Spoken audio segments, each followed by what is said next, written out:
नमस्कार साथियों, गौरव ज्ञान धारा में आपका स्वागत है। आज इस शनिवारी सेशन में आपका स्वागत है। अच्छा, शनिवारी इसलिए है क्योंकि आरबीएससी की अपनी जो क्लासें हैं वो शुक्र शनि रवि को आती है।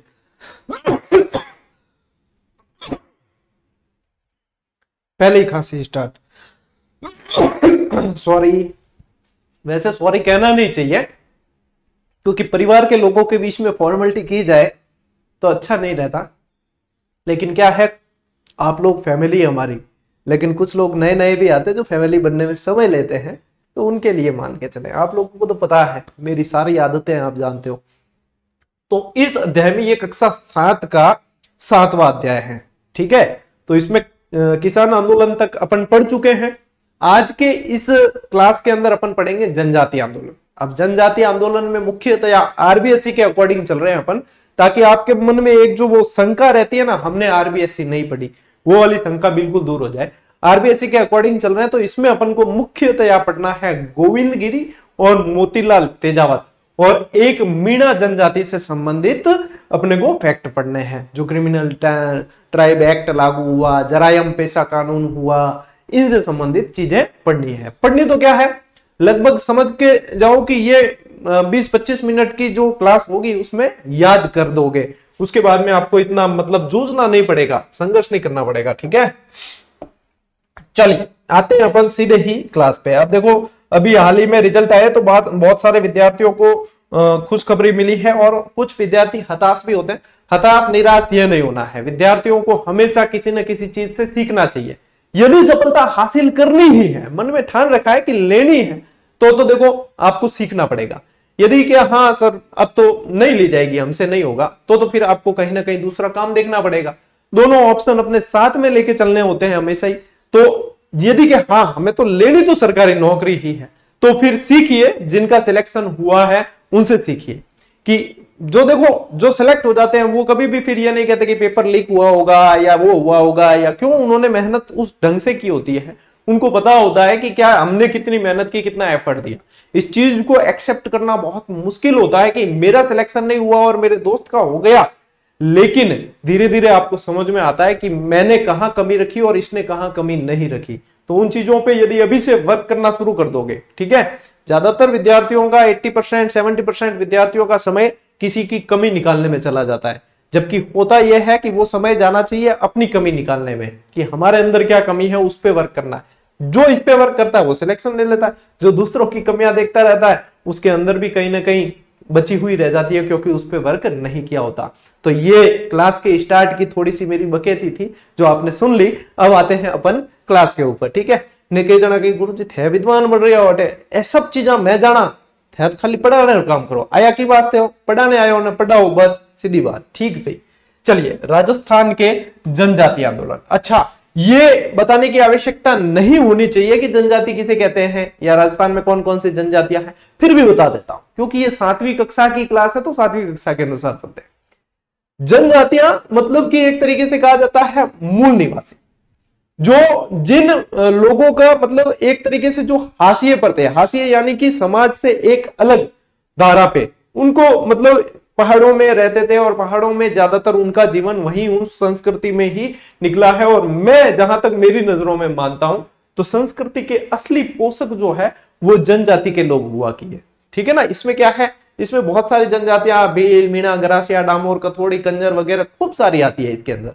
तो जनजाति का एक स्पेशल टॉपिक हर सिलेबस के अंदर होता है, उसमें अपन पढ़ते हैं, व्यवस्थित रूप में उनके कल्चर को जानते हैं, संस्कृति को जानते हैं, ठीक है। यहाँ पे वो चीज नहीं है, यहाँ पे जनजाति के आगे लग गया है आंदोलन।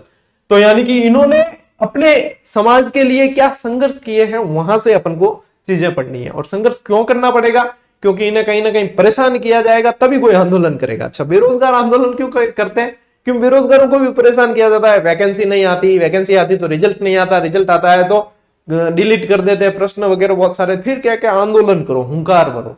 तो यहाँ पे इन्होंने भी आंदोलन किया। अच्छा, ये लाइन बताने की आवश्यकता नहीं है, ये पूछी भी नहीं जाती। अंग्रेजों के काल में इनका बहुत अधिक शोषण होता था और कुरीतियां फैल रखी थी समाज में।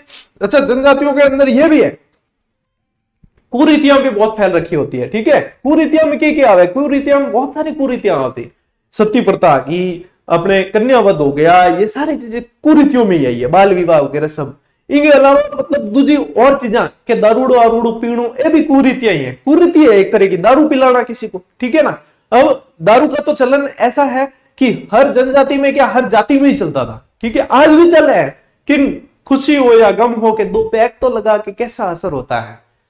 आपने दूध अड़गे के दड़ो जपना बाबा जी जाने मन की बात, ठीक है।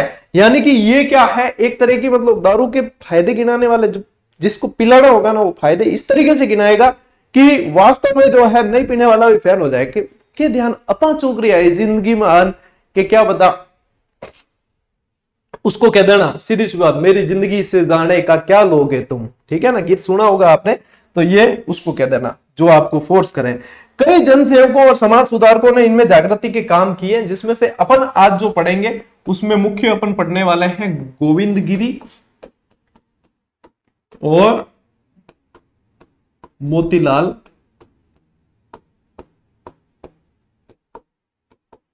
तेजावत, ठीक है। चलिए आते हैं अपन मुख्य स्लाइड पर।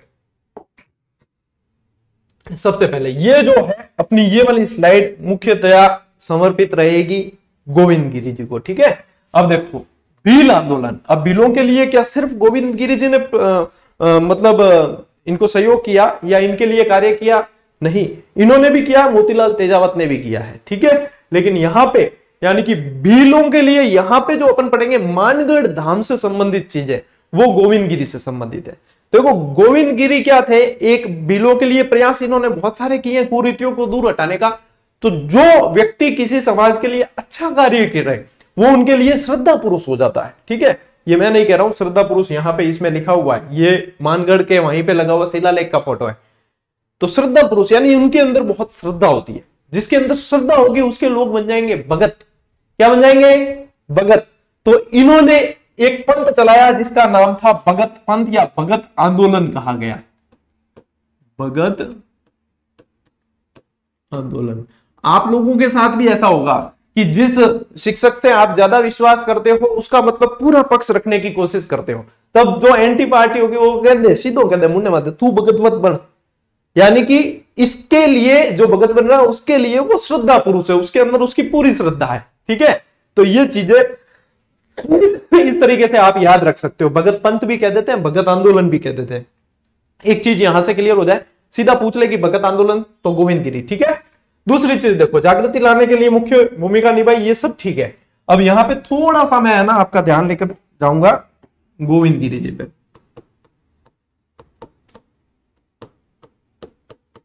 सामान्य सा थोड़ा सा मैं परिचय यहां पे बता दूं कि नाम तो गोविंद गिरी है, ठीक है। अब मैं कोई दूसरा मतलब नाम नहीं बता सकूं। एक बार प्रश्न बना था कि ये कौन सी जाति से संबंधित थे, ठीक है। अब देखो वैसे ये इस तरीके के प्रश्न नहीं पूछने चाहिए, क्योंकि ये पूछना और ये बताना यानी कि जातिवाद फैलाना है। लेकिन यहाँ पे अब ये चीजें तभी खत्म हो सकती है जब हर जगह से जाति का रजिस्टर में जाति का कॉलम ही मिटा दिया जाए, तभी समानता आ सकती है। अब सरकार जो है खुद कई जगह जाति पूछती है कि कौन सी जाति फलानी फलाना, जब वहां पे इतना फोर्स देकर पूछा जाता है तो फिर आप कैसे भेदभाव हटाओगे, ठीक है ना। वहां से जाति के कॉलम ही हटा दो, जाति है ही नहीं, भारतीय लिखो इंडियन लिखो सभी, और सभी के लिए फिर तब तो होते हैं काम, नहीं तो फिर वो तो सामने ही बात है। अब यहाँ पे आयोग पूछता है कौन सी जाति, कहां पूछने का काम था, अब पूछते हैं तो फिर बाद में कई चीजों की पूछी जाती है। अपने भूप सिंह विजय सिंह पतिक की पूछ ली, गुर्जर बताया गया, यहाँ पे इनकी पूछी बंजारा बताया गया। कई सारी चीजें जो है सुधार की जरूरत होती है, पता नहीं कब सुधार आएगा। जाति बंजारा अब पूछते हैं तो अपन को पढ़नी पड़ती है, ठीक है ना। तो यहाँ पे ध्यान रखेंगे जाति पूछे तो बंजारा। इनका जन्म हुआ है साथियों बासिया डूंगरपुर में, बासिया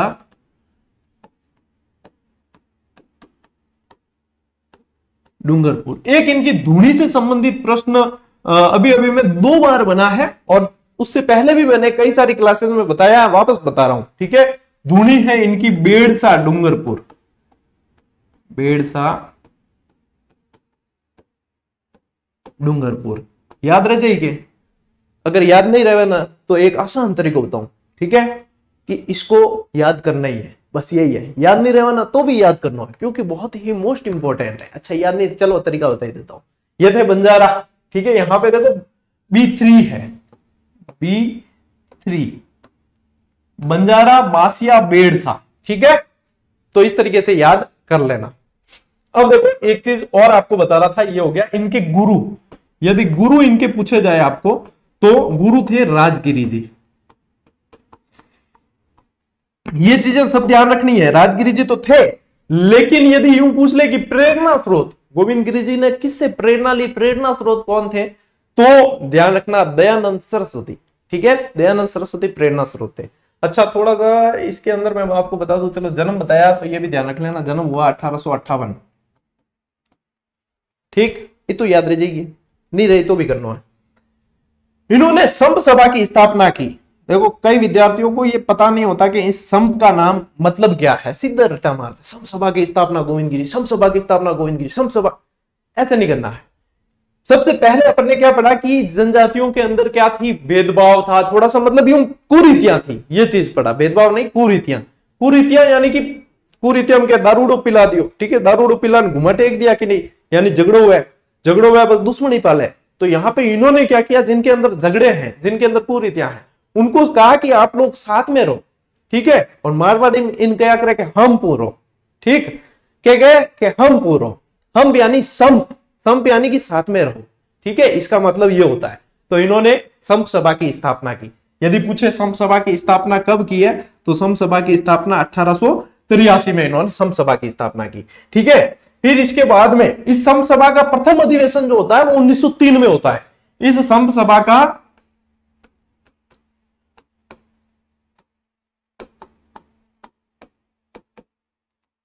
प्रथम अधिवेशन 1903 में होता है, लेकिन यहां पे 1913 वाला अधिवेशन बहुत मोस्ट इंपॉर्टेंट पढ़ने में आता है। इसे कहा जाता है मानगढ़ का विराट अधिवेशन, सभा का विराट अधिवेशन, ठीक है, जो मानगढ़ में हुआ। मानगढ़ की उस समय की सिचुएशन ये थी कि मानगढ़ मध्य प्रदेश, गुजरात और राजस्थान का मध्यस्थ केंद्र था, ठीक है।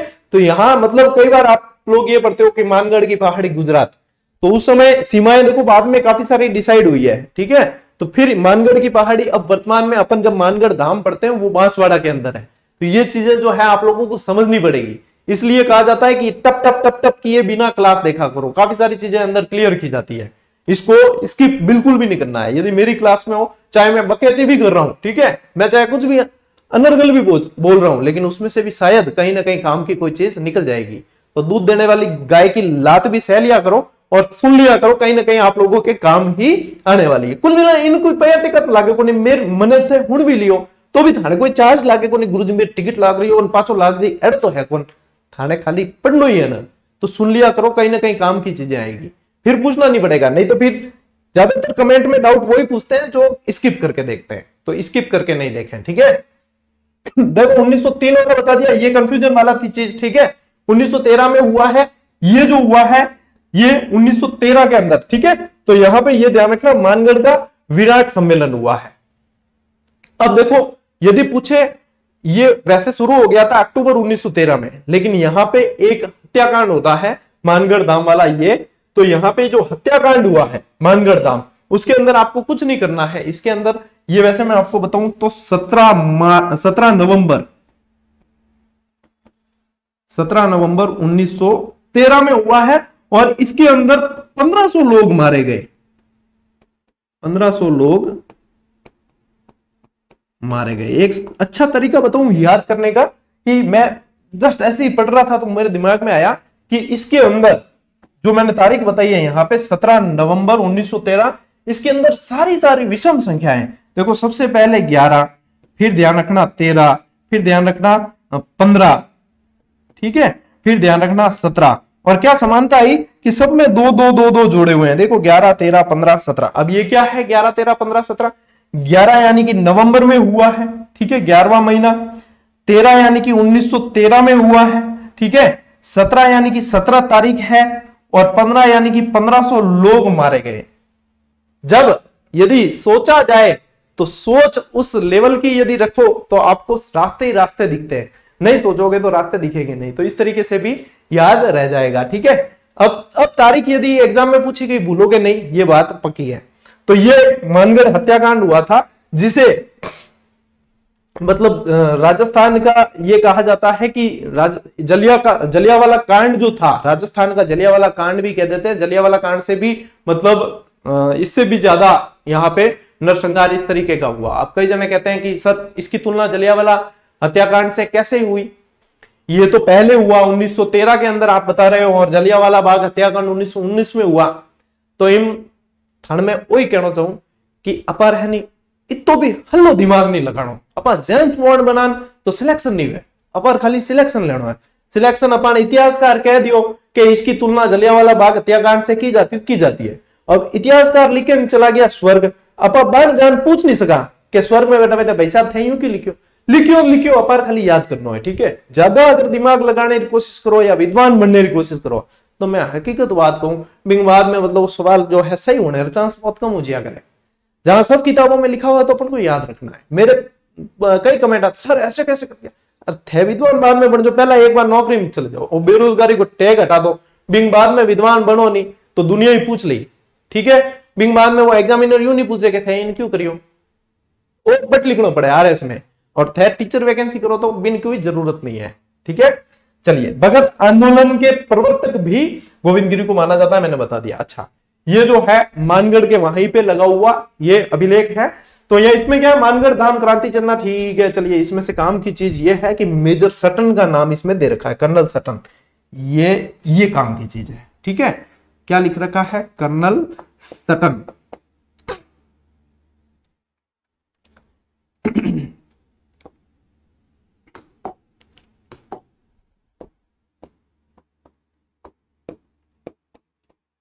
कर्नल सटन ने दबाए बंदूक के बटन, ठीक है ना, ये ध्यान रखना है। ये यहां पे भी हत्याकांड में कर्नल सटन था, और निम्र हत्याकांड जो आगे पढ़ेंगे उसमें भी कर्नल सटन था, ठीक है ना। तो सटन ने दबाए बटन, तो ये ध्यान रखना। तो यहाँ पे क्या, सामाजिक चेतना के लिए अनुष्ठानों में व्यस्त थे। इसी समय कर्नल सटन के आदेश पर रियासती वो अंग्रेजी फौज ने मिलकर करीब 1500 मतलब भक्तों को, यहां लिखा है भक्तों को, ठीक है ना, यानी कि ये कहलाते थे भगत, श्रद्धा पुरुष मानते थे इनको। तो इन भक्तों को जो है मौत के घाट उतार दिया। इन्हीं की शहादत की याद दिलाता यह मानगढ़ धाम राजस्थान, गुजरात और मध्य प्रदेश के आदिवासियों की अपार श्रद्धा का केंद्र है, ठीक है। तो यहां से इस शिलालेख में से एक तो कर्नल सटन वाली ध्यान रखने लायक चीज है, और ये भी पता चल जाता है कि राजस्थान, मध्य प्रदेश और गुजरात तीनों के ये मध्य में केंद्र था, ठीक है। तो यहां से मेरे ख्याल से मोस्ट जितने भी प्रश्न निकलते हैं वो मैंने यहां कवर करने की कोशिश किया। ये आपके आरबीएससी में दे नहीं रखा, लेकिन क्योंकि आप एक जिजिडियन है तो जिजिडियन को ये चीजें पता होनी चाहिए, ठीक है। चलिए, अब ये मैंने इसके लिए शामिल किया है कि ये जो चीजें है ना, इसके लिए शोध करनी पड़ती है, सर्च करना पड़ता है। तो ये चीजें आप लोगों का समय बचाएगी, और आपको जब मैं स्लाइड शेयर करूंगा पीडीएफ तो आपको सीधी मिल जाएगी, ठीक है। ये शहादत के बारे में पूरी इसके अंदर चीजें दे रखी है, तो काफी सारा है, इस पे आपको 5-10 मिनट दे देना, आप इसमें दी हुई चीजें पढ़ लेना। जो काम की थी वो मैंने स्टार्ट में ही आपको बता दी है, ये आप लोगों के लिए शामिल करने के लिए साथ में, ठीक है ना। चलिए,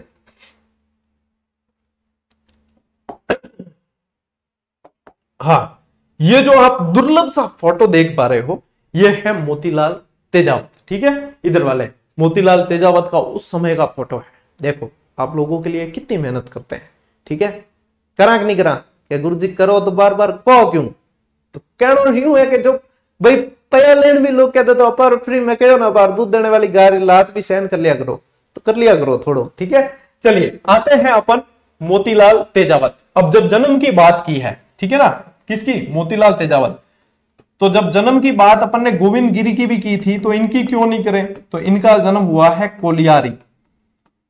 कोलियारी के अंदर जन्म हुआ है, और कोलियारी से दो ही प्रश्न बनते हैं, एक तो मोतीलाल तेजावत के जन्म से संबंधित, और दूसरा बनता है कि हल्दी घाटी के घायल सिपाहियों का इलाज कहां किया गया, तो कोलियारी के अंदर किया गया, ठीक है। दोनों ही चीजें ध्यान रखनी है। तो कोलियारी ध्यान रखोगे, इन्हें आदिवासियों के मसीहा, ठीक है, इन्हें और क्या कहा जाता है, भीलों के बावजी। अब जो सिर्फ हिंदी जानते हैं उनको यूं लगता बावजी का है, अपन मारवाड़ी जाना अपन ध्यान है कि की टाइम किन बावसी करना पड़ा है, ठीक है। भीलों के बावसी या बावजी भी आ जाए, बावजी यानी भगवान, ठीक है। आदिवासियों के मसीहा कहा जा गया इन्हें।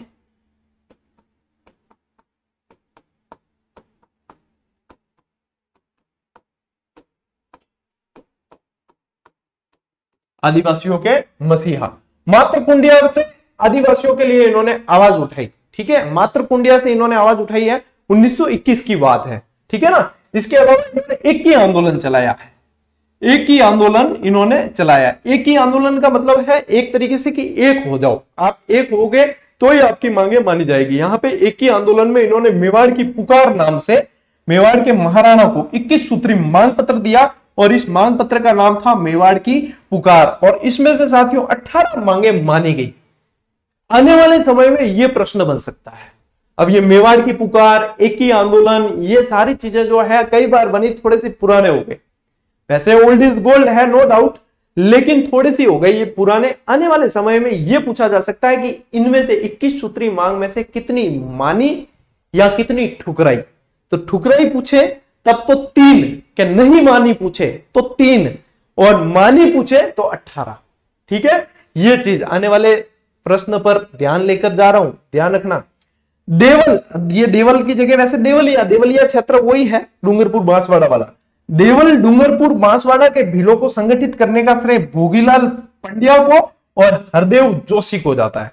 ठीक है, हरदेव जोशी जो लगातार 10 बार विधायक रहे, राजस्थान के मुख्यमंत्री भी रहे हैं। ठीक है, ये चीज है। इसके अलावा एक ध्यान रखना, मोतीलाल तेजावत से संबंधित ही आता है नीमड़ा हत्याकांड। नीमड़ा हत्याकांड जो हुआ है मार्च 1922 और इसके अंदर 1200 लोग मारे गए। और कमायो कौन? कमायो सटन। सटन ही दबायो बंदूक रो बटन। ठीक है, तो सटन था, यहां पे भी मेजर कर्नल सटन था, तो वहां ये भी सटन के ही काम है। तो ये नीमड़ा हत्याकांड सीधा ही पूछा जाता है, सीधा ही आपको ध्यान रख लेना है। मोतीलाल तेजावत से संबंधित है, मेवाड़ से संबंधित है। ठीक है, याद रह जाए, नहीं रहे तो भी करना है। मीणा जनजाति। अब मीणा जनजाति के अंदर, अच्छा यहां पे एक चीज ये सुधार करना, वैसे पटियार मीणा होता तो है, लेकिन यहां पे चौकीदार के साथ में आपको ध्यान रखना है जमींदार मीणा। ठीक है, जमींदार मीणा। जमींदार मीणा यानी कि जिनके पास में उस समय जमीनें थी। चौकीदार मीणा यानी कि उस समय जिनको चौकी पर बिठाया जाता था या पहरेदारी का काम दिया जाता था। अंग्रेज थे, अंग्रेजों ने इनको पहरेदारी का काम दे दिया और उन्हें चौकीदार कहा गया कि ये जो है चौकी पर बैठेंगे, चुंगी लेंगे, चौकीदारी का काम करेंगे, पहरेदारी का करेंगे। तो ये 2 तरह के मीणा उस समय हुए हैं। ठीक है, इनके साथ में देखो समस्या क्या थी। चौकीदार मीणा थे यानी कि देखो रात बिरात हमेशा मतलब पहरेदारी करनी है। अब यदि कोई चोरी हो जाए, डकैती हो जाए, तो सबसे पहला शक पहरेदार पे जाता है, ये समस्या थी। तो सबसे पहला शक कहीं भी चोरी डकैती होती तो वो जाता मतलब चौकीदार मीणा जितने भी थे उनके ऊपर। तो यहां पे केंद्र के अंदर एक एक्ट लाया गया जिसका नाम था क्रिमिनल ट्राइब एक्ट। ठीक है, यहां पे मैंने मेंशन भी किया है, सरकार ने क्रिमिनल ट्राइब, ये पहले तो ये समझ लेना कि चौथ वसूली यानी कि चुंगी वगैरह वसूलते थे, चौकीदार मीणा कहलाते थे और राज्य में इनके ऊपर चोरी डकैती के और आरोप लगने लगे। फिर केंद्र में 1924 के अंदर, ठीक है, 1924 के अंदर एक एक्ट लाया गया, क्रिमिनल ट्राइब एक्ट। मैंने यहां पे एक शब्द बोला है केंद्र। ठीक है, दो चीजें हैं, एक तो केंद्र हो गया, एक हो गया राज्य। ठीक है, अब देखो राज्य के अंदर जो लगा है उसे कहा गया जरायम पेशा कानून। जरायम पेशा कानून। आपका ध्यान हमेशा पढ़ते समय इस पे नहीं जाता होगा, मैं आज एक चीज स्पेशली मेंशन करूंगा जो आपको ध्यान रखना है। और केंद्र ने लगाया है क्रिमिनल ट्राइब एक्ट।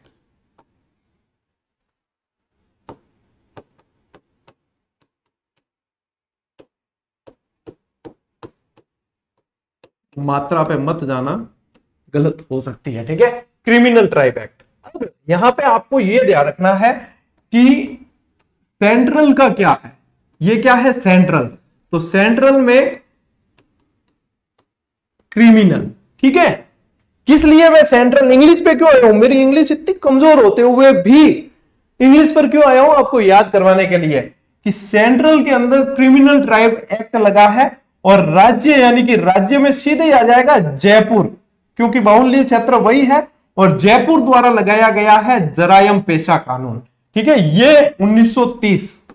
मैं दावे के साथ कह सकता हूं कि जो आज की क्लास देखेगा उसको ये भूलेगा नहीं, वो उसको 100% दिमाग में मतलब याद तो क्या ठूसा जाएगा उसके दिमाग में, ये न्यूरॉन्स को मतलब एक्टिव नहीं है तो झकझोर के एक्टिव किया जाएगा कि भैया देख ये जीके का सामान आ रहा है, इसको लोड करो।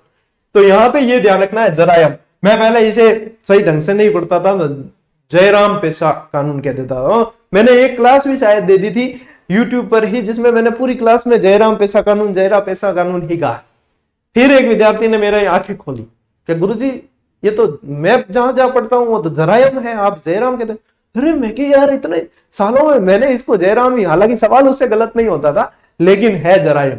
ठीक है, तो ध्यान रखना ये जयपुर द्वारा राज्य के अंदर जरायम। अब इसमें था क्या, इसमें था कि 12 साल से ऊपर के महिला या पुरुष कोई भी है मीणा जनजाति से रिलेटेड, उनको निकटतम थाने में जाकर हाजिरी देनी है। कितना मतलब देखो कैसा नियम था, चाहे चोरी की या नहीं की, रोज डेली, है कि नहीं, खराब। अब देखो चोरी की या नहीं की, शरीफ है या बदमाश, जाकर थाने में हाजिरी देनी है। और थाने में जानो मतलब थान ध्यान ही है, क्योंकि के कंडीशन हो सके। ठीक है ना, तो यहां पे इनको क्या था कि इसके तहत 12 वर्ष से ऊपर के प्रत्येक मीणा समाज के व्यक्ति को निकटतम थाने में हाजिरी देनी पड़ती थी। तो ये बड़ी दुविधा थी इनके लिए। फिर इसके लिए बहुत सारे प्रयास भी किए गए। ठीक है, मुनि मगन सागर इनसे रिलेटेड रहे हैं, मीणा जनजाति के बारे में जहां भी पढ़ते हो तो मुनि मगन सागर भी आपको पढ़ने को मिलते हैं। तो इसके लिए देखो कानून मीणाओं के लिए कष्टदायी था। इसके लिए फिर आप क्या ध्यान रखेंगे कि इन कानूनों के विरुद्ध आंदोलन भी चलाए गए और मीणा सुधार कमेटी और मीणा क्षेत्रीय सभा जैसी संगठनों का गठन भी किया गया। और फिर जाकर सभी प्रयासों के बावजूद 1952 के बाद, यानी कि वैसे तो इन्होंने हाजिरी देना तो बंद कर दिया था 1947 में। ठीक है, 1947 में ही थानों में